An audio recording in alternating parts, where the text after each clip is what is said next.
Live from Fargo and serving you on TV, online, and on the go. This is Valley News Live at noon. A very good Friday afternoon, and thank you so much for joining us on Valley News Live. I'm Kyle Bosch. The stampede south to Texas rolled on again this morning. In fact, very early this morning, Bison fans were braving sub-zero temperatures to hop onto flights to Dallas, Texas. Of course, tomorrow's big FCS National Championship game is in a Dallas suburb of Frisco, Texas. 3 more special flights left from Hector International today. On one of them, Phyllis Poss of Fargo. For her and her husband, it's a first-time experience in Frisco, and they're happy to be flying there. We weren't a big fan of driving. The trip down wouldn't be so bad, but the trip coming back, we would not be excited for. And, you know, just a stroke of luck, we were meant to be here. I guess we got our tickets, so we're on our way to Frisco. Now, as busy as the airport has been with flights headed to the game and other spots south, Executive Director Sean Doberstein says he expects Sunday will be very, very busy. 6 flights return pretty close to the same time from Texas. That is in addition to the regularly scheduled air traffic. Well, the Bison, of course, are ready to go for their 4th straight FCS title, and so is Valley News Live. Get your friends together for our special 90-minute PetroServe USA Bison football pregame show starting tomorrow at 10:30 a.m. on KVLY. Beth Houle, Brian Sean, Lee Timmerman, Kevin Feeney, Mike Morkin, and Chief Photographer Dave Erickson will keep you covered right up to kickoff against Illinois State. A busy Moorhead Road is going to be closed down for the next couple of days. A traffic heads up to tell you about right now. You're looking at it. Center Avenue from 7th Street to 5th Street shut down this morning so crews can do an emergency repair of a private water service line. Moorhead City officials say the work will take about 48 hours. Drivers are encouraged to find a different way to go and expect delays in that area. The blizzard warnings are over, but we are still dealing with the cold this Friday afternoon.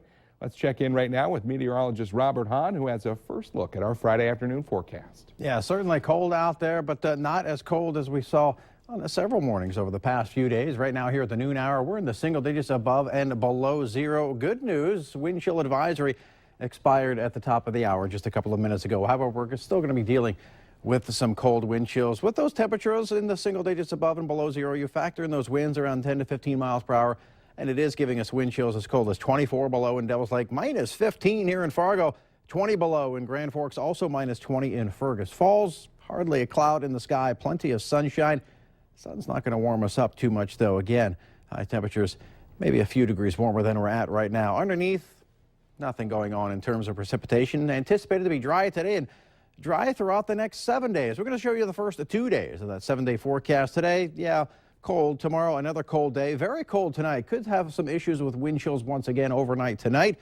Stay tuned for details on that. But then the warm-up begins after this, and we should be talking about temperatures above normal by the middle and latter portions of next week. How warm do we get? We'll let you know in just a few minutes. Something to look forward to for sure. Okay, Robert, thank you very much. Breaking news from overseas here at noon. We've got a live shot for you, about to pop it up. This is it right here. It's a grocery store in Paris, France, where one of 2 different hostage standoffs came to a dramatic end in just the last couple of hours. Security forces launched a major assault there where the gunmen wanted in the Charlie Hebdo bloodbath were holding a hostage. Both gunmen are reportedly dead, and a second hostage situation also linked to that is also over with the gunmen. They're dead. Marley Hall sorts it out for us and has the latest.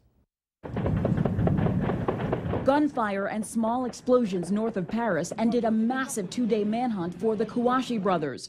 Reports say Sharif and Saeed Kouachi are both dead. The men were wanted for gunning down 12 people in the Charlie Hebdo massacre. A hostage they were holding has been freed. At about the same time, a hostage situation came to an end in Paris. Police killed a gunman who had been holding at least 5 people hostage at a kosher market. Reports say some may have been gravely wounded.